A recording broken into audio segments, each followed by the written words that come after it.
Audio is rolling.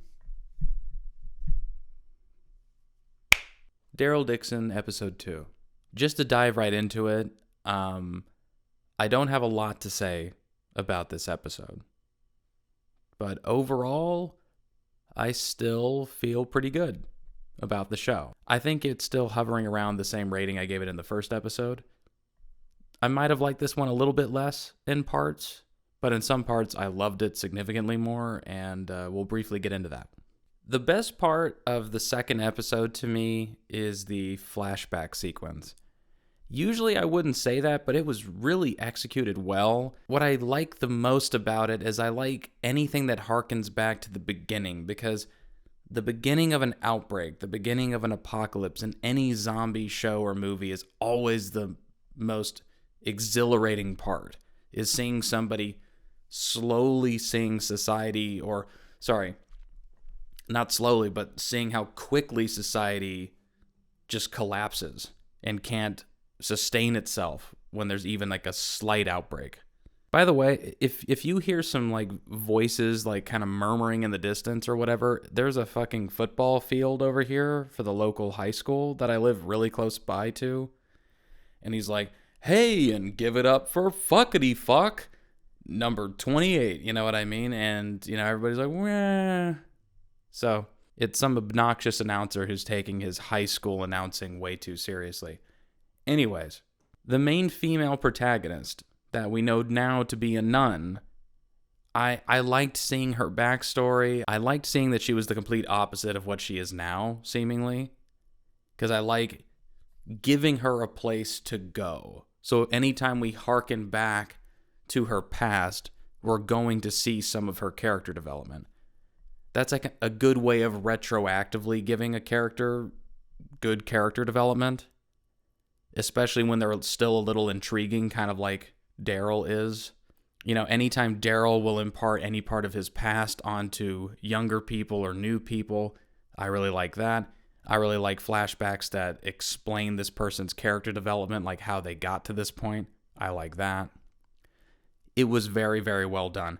And I'm sorry, just seeing the zombies break out in the beautiful French landscape is just kind of awesome to see. I don't know. I never really thought about it, but seeing all the different cars and all the different wardrobes and just the different mise-en-scène of France in general is just kind of awesome. Okay?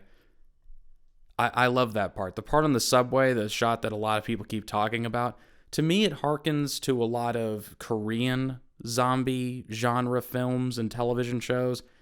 Korean zombie, media, it always shows the subway driving past. It always shows walkers just going apeshit and devouring people on the inside as a person just stands there just kind of gobsmacked looking at what is happening to society. But it's always such a great image. It's just such good imagery. That's why it works. It works so well in so many city settings. We never saw that in Dead City. We never saw what it would look like if New York City, or how quickly New York City fell. We heard a couple of murmurs of it from people, but that's not nearly as interesting as just seeing it with your own eyes. This was such a good telling of how quickly France fell. Some of the stuff from her backstory doesn't make a lot of sense. Like, she has this British boyfriend, and I have a feeling they're going to make that guy survive, and he's going to be like a CRM member or something like that, or part of the French militia. Maybe he's even part of maybe he's part of the World Beyond, and I just don't fucking remember. I don't know. But he's a notable actor, and so they put him in a notable role, so he will be back. Maybe alive, maybe he's already dead, and we're just going to see how he dies or what his involvement is in all this. But he seemed to be very aware of what was going on, like he had advanced knowledge and kind of knew how to handle it, knew that they needed to get the fuck out of there. He also, he knew where to find her at that exact moment. Like, that was a little bit too convenient, because I don't think she was in a place that was familiar. I think she was in just a random part of the city, and he just showed up. I thought he was just a stranger who was like, "Get in the car," you know what I mean? But I guess, yeah, there's something there that we need to explore. I am a little curious as to what it is. That's not the most interesting thing that I'm looking forward to, but I'm interested. Them finding refuge with the nuns and, Father Gene. It was interesting. It would be it's always interesting to see religious people's interpretation of an apocalypse. Some of them seeing it as the rapture. Some of them seeing like somebody turning as like them needing to be exorcised. They need to have an exorcism to get the demons out. You know what I mean? Like, it's kind of fascinating to see a little bit of a different viewpoint. It's not something that I think, but it's just interesting that they show it without having to explain a lot of it. You just get to kind of witness it and experience it as the characters do. And I like that. And when they cut back to this flashback, I'm glad that they didn't leave it too much of a flash. You know what I mean? Like, they would sit in it for about 5 to 7 minutes, you know? Kind of like the length between like a commercial break. They would kind of go like, okay, this chunk is going to be a flashback. Then when we come back from commercial, we're going to go back to modern times. I think that was a good amount of breaking it up, especially considering this episode had slower pace. That was a way to kind of keep the pace interesting, was to keep cutting back between modern times and the past. The least interesting part about these episodes so far still is the kid. I'm sorry, I don't connect with the kid because I'm not a kid, and that's not the only reason. It's just he doesn't seem super likable, okay?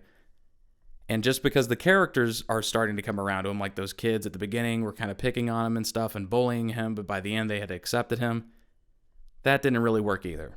That was kind of rushed and ham-fisted, and that didn't really fit.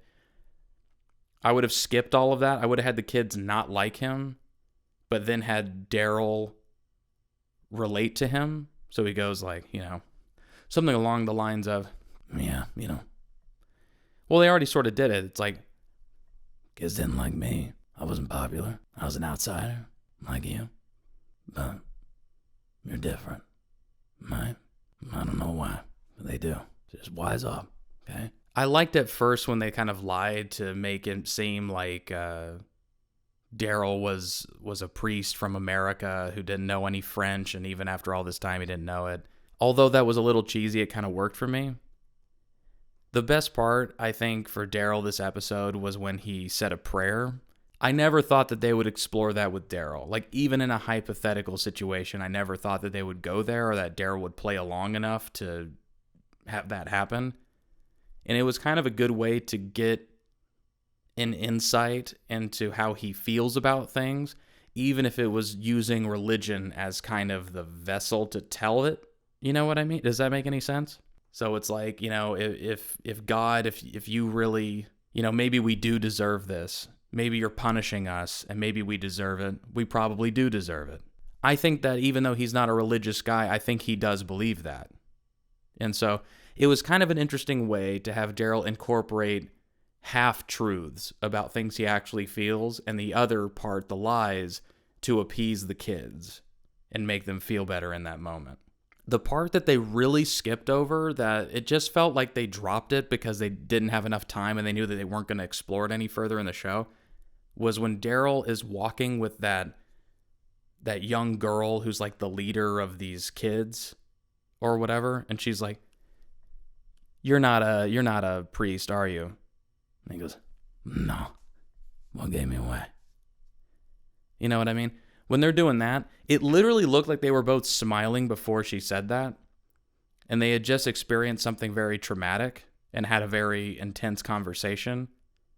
I don't know. Maybe it was just the way that it came back on TV. I have no idea. But it just felt like the two actors were like laughing and having a good time. But that wasn't what the emotion of the scene was. But they rolled it anyway. They shot the take anyway. It just stuck out to me. I didn't really like it. The part with the American being there just to try to highlight stuff, that was kind of weak. That was weak. I don't know. The kids stuff, some of it's okay. Some of it's not. Not my thing, okay? I don't really like the, as my friend Phil from Philly would say, the Muppet Babies. I don't really like the Walking Dead Muppet Babies. That's not what I watched the show for. Shout out to you, Phil, if you watched. If you're watching this. I never thought I would quote you on this review of this show, but damn it, here we are. Although I said it was close, I think I gave the first episode like a 7.8 or something like that. If I had to add the two scores together, I'd probably bring it down to maybe a 7.5 for the show. So this one would be closer to like a 7. But that intro and the flashback stuff really made up a lot for me.